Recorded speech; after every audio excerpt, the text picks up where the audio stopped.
We are back again with another HercTalk podcast, and we have exactly what we know you all want to talk about this week. We want to tell you about how we're going to get you shredded by summer. Here's some of the best advice we have for anyone and everyone to lose as much fat as they can between now and June as possible. So, I can start off right away with my favorite tip I give absolutely everybody is if you are not tracking everything. I know it's such a broad and obvious answer, but the truth is if you want to be good at anything, you need to know the details. You need to know everything. So if you're not tracking your calories, if you're not tracking your protein, if you're not tracking your step count, if you're not tracking your workouts, if you're not tracking everything, you really are just shooting yourself in the foot, because how can you improve upon something that you have no basis to improve upon? How can you know when to add extra steps? How can you know when to pull calories down if you're not tracking your weight and all these other factors? And when you do it right, it'll make everything easier. Yeah, definitely. At least track something. Whether it be the food or the steps, you can't just have all the variables and having no clue what's going on. People are just like, I lost 4 pounds this week. Well, how'd you do that? I don't know. Yeah, I ate less. I ate less. If you have all the time in the world and you want to do that, that's great. I love that concept. But like really getting nitty gritty is like, there's if you're thinking about, I'm just going to cut carbs. If you think you're just going to do this or just this thing and it's going to fix it, it might work. But there's a high likelihood it won't. Might work. That's the thing. It might work. It might work. Yeah. But what I'm talking about, how can we guarantee that you have the best body you could possibly gain without hiring a coach in the next 2 months? Like I said, I guess what's your preferred way to attack steps first or to attack food first? I feel like you have to have nutrition in a spot to where you can start to need the steps and then kind of gauge them upward properly. But definitely nutrition, I would say. Yeah. Nutrition would be first and foremost, because you don't want to set your nutrition, be like, I'm going to go really low, but then I'm not going to do a lot of steps. Like you should just have your nutrition as it is and let the cardio kind of come around that. But definitely, I think the nutrition is a good part of it. But there's a lot when it comes to tracking everything. Definitely to get shredded by summer, is it going to be more important to track, your top sets, or is it going to be more important to track your food, like weighing your food? You're going to want to weigh your food. I can't tell you how many times I give my clients literally a menu with portions for everything, calories for everything, and they're like, wait, I need to weigh this out on a scale. I was like, what are you gonna get for every single portion? Like, dude, no. If you weigh your food, that 4 pound week that you were talking about, you'll be able to see more of those. It's not just going to be one where, like you said, they had no idea how it really happened, and then they're just going to keep on with that coast, and then they're going to hit a wall, and then they're just going to stop. Yes. I think the easiest thing to do, if you don't want to go crazy, if you want something very straightforward, keep track of your calories and make sure you're eating enough protein. Like if those are the only two things you track nutritionally, you could probably see some good results. Yes, and beyond those, I think that the next most important things to track are going to be less about necessarily even what you're doing in the gym, but just getting to the gym. Honestly, God, because a lot of people that are trying to get shredded, they don't have a perfect plan. They're not already in the gym.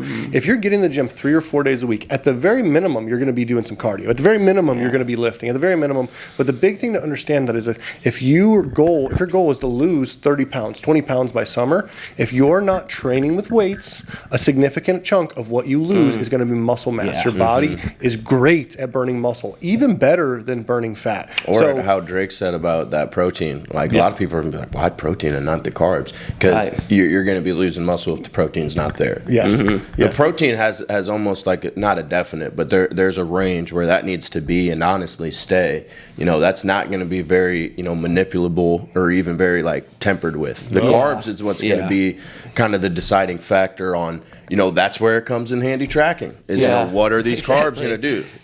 Yes. So yes, I agree. And for most people who don't know, it's pretty. We can see we've heard it online a million times. But if you're not eating at least 0.8 grams per pound of lean body mass, and what lean body mass means, if you don't know, is how much you would weigh if you had no fat. So you might not know that answer, but for the average girl, just make sure you're eating at least 100 grams of protein a day, and for the average guy, make sure you're eating at least 150 grams. These are absolutely like guesstimations and base, like minimum, never less. Ever.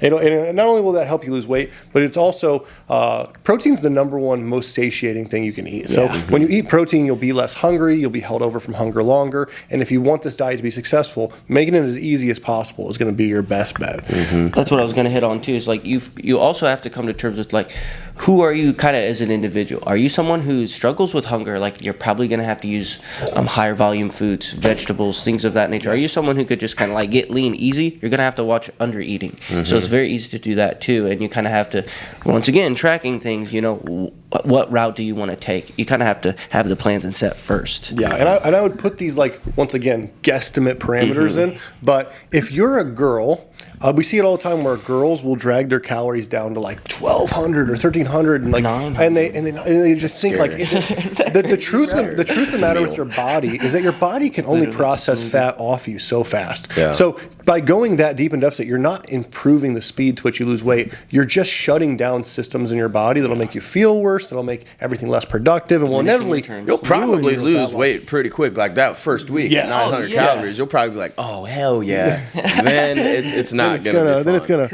it's gonna stop, and you're gonna hit the wall hard, and you're probably just gonna start binging. Yeah. So for what a lot of people will do. Most girls, I recommend. I've never seen women not able to lose weight in about a 1,700 calorie area. It's a real good area. It's enough food. Make sure you have enough fat, and especially for women. And for men, 2,000, 2,100 calories. As long as you have enough steps in your day, as long as you're doing stuff right. These are, once again, guesstimates. These are generalized. These are generalized as could be. I would say 2,100 is for like men under 200 pounds. Right. It depends. Depends how much muscle you have, how many years you train. Like obviously, but if you're a guy or girl and you were thinking anything less than 1,500, or you're thinking that would be better, I promise you will lose less. It will affect you negatively. I have never written a diet plan into like less than 1,600 calories. No. And the one that was close there, it was like a 4'11" female. Yeah, exactly. There's children like that get on diet plans, and they'll give children like 1,400 calories at least a day. So when you see an adult who's like doing that, especially if you are going to be working out or you are going to be doing any of these things, and then it's such a random add-on. But if you aren't wearing an Apple Watch, if you aren't wearing a Fitbit, if you're not wearing one of these things, just for the rest of your life, get one, because one, they're helpful, but your step count is super, super important, because what people don't understand is that as you eat less, your energy levels are going to get lower. So let's just say you are right now, daily life, you're walking 10,000 steps and you're eating about 3,000 calories. You lower your calories down to 2,000 and wow, you're losing weight. But over time, as the tiredness hits in, as the exhaustion hits in, your steps will naturally start scaling down. And what will happen is you'll stop losing weight because, an extra 5,000 less steps a day doesn't sound big, but 35,000 less steps a week is a big deal. You will significantly hinder. And the same thing goes, this whole deficit or more. So it's like, or the opposite is that it doesn't sound like a lot, but doing an extra 5,000 steps a day doesn't sound that big of a deal. But when you do 150,000 extra steps this month, like think about that for a second. That's a huge difference. You go to grab some stranger on the street and say, hey, if I walked 150,000 extra steps this month, do you think I would lose weight? Most definitely. Big time. And you should look at it in a positive light too. I have clients ask me, I've not seen any like cardio in the plan. It's like, if you could just do flat ground walking and not have to get on the Stairmaster and not have to do a bunch of HIIT cardio classes, you're probably going to enjoy the fat loss process way better.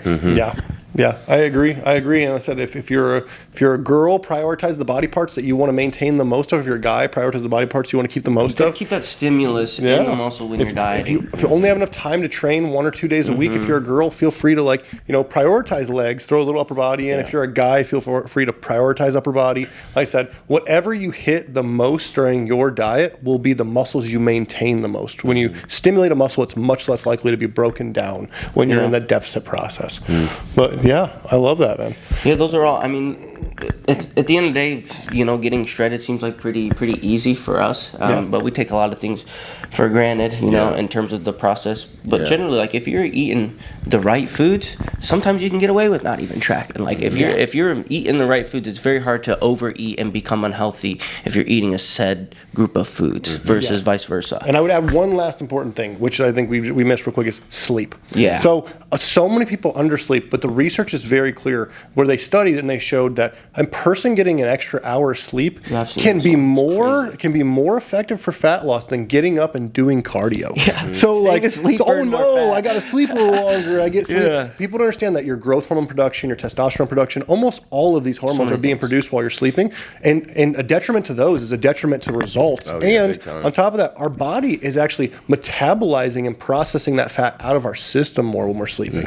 So if you're not sleeping enough, not only are you going to have more hunger signaling, because there's a lot of stuff that's due to hunger and lack of sleep, but also you're just going to be shooting yourself in the foot hormonally and from a fat loss standpoint. Yeah. It's pretty general. This summer, if you want to get fit, if you want to lose body fat, I won't say get super lean, but if you want to lose some good weight, You want some abs showing? just literally control what you consume and control your output. Yep. And this one over here needs to be higher than this one over here. And make that a consistent 7 days a week if possible. And I promise you, within a couple weeks, you'll be ready for summertime. Yep, and that's kind of how to do it. If you have no idea what to track, numbers-wise, you're going to have to do what Max said. Pick this, pick that, do it for a week, see what happens. Nothing happens, move this or move that, and then repeat the process till you're going to find, okay, now we're good. Calorie intake, calorie output. Boom. That's all you need. Exactly. Okay, beautiful. Well, we're excited to see all you guys shredded this summer. That's the biggest goal. And gals. Get after it.